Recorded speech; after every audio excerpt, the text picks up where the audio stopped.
My name is Emily, and this story is about my marriage, my love, and the truth I never expected. I grew up in a good family where my parents taught me to trust people and believe in love. When I turned 25, I wanted nothing more than to find someone kind, honest, and true to me. One evening, at a friend's small party, I met a man who seemed different from everyone I knew before. His name was Daniel, and he spoke to me with warmth in his voice and a smile on his face. He told me he worked hard, that he wanted a simple life, and I admired his humble attitude.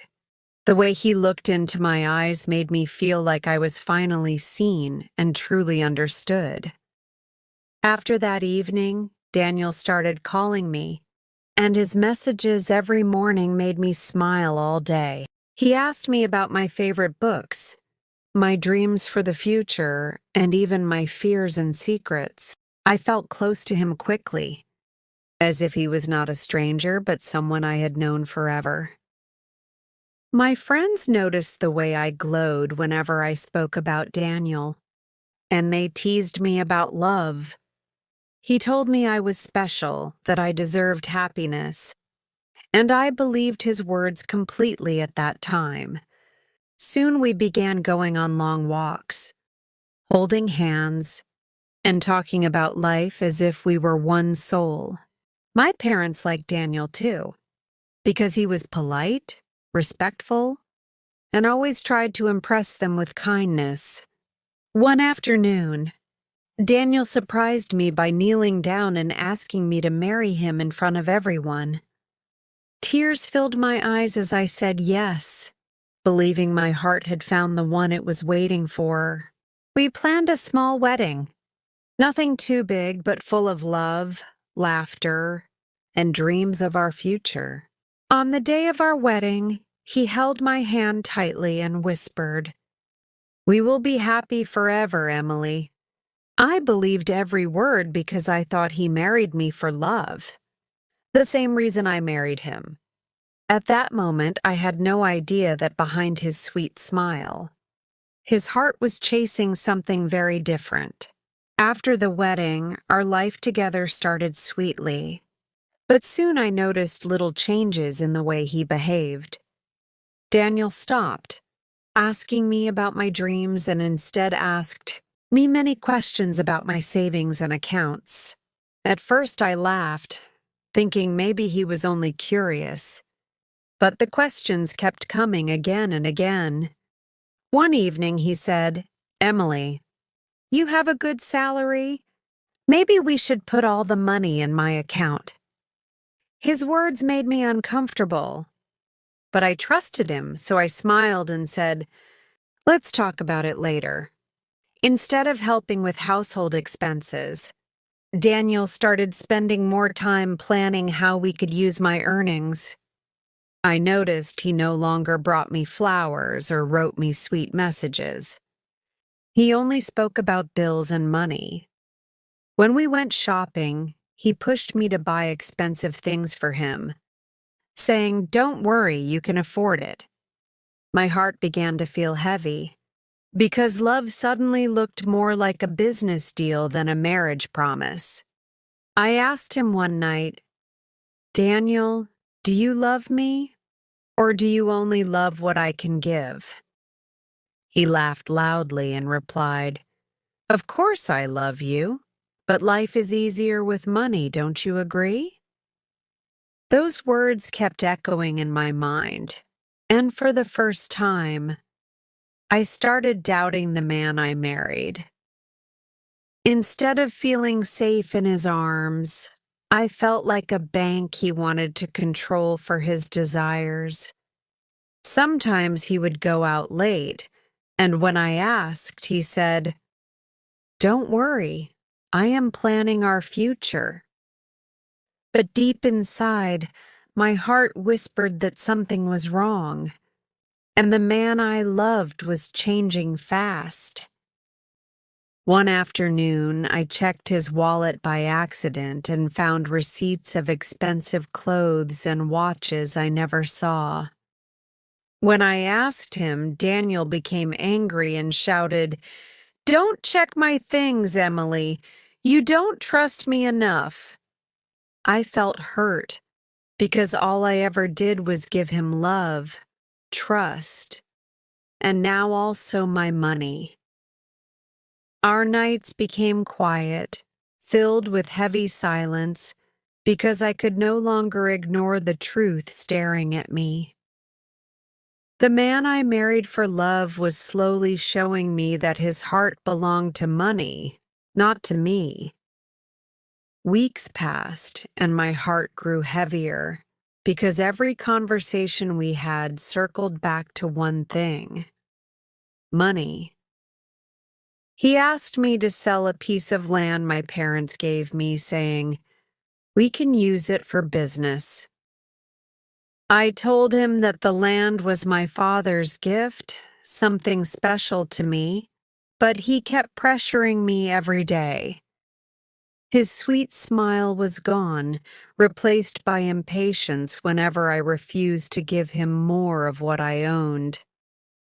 One night, I gathered courage and asked, "Daniel, did you ever marry me for love or only for money?" He looked away, his silence louder than any answer, and my chest felt like it was breaking into pieces. Finally, he said, "Emily, love is important, but money is what keeps life going, so stop being dramatic." Those words shattered me, because in that moment, I knew he never truly loved me, only loved my wealth. I cried alone in my room, remembering the promises he once made and wondering if they were all lies. The next day, I told my best friend about everything, and she looked at me with sad, knowing eyes. She said softly, "Emily, some men hide their real face until it is too late, but you still have time." Her words made me cry more because I didn't want to accept that I was living in a lie. When I visited my mother, she noticed my pale face and asked, "Is Daniel caring for you the right way?"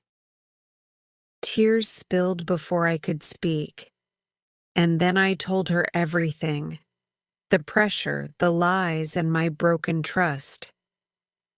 My mother held my hands tightly and said, "My daughter, love is never about money.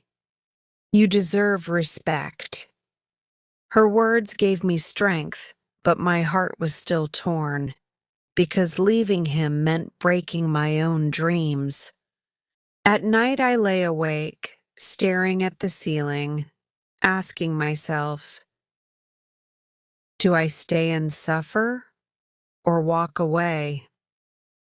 My heart still remembered the man who once held my hand and whispered about forever, and that hurt me more. But my mind now knew the truth clearly.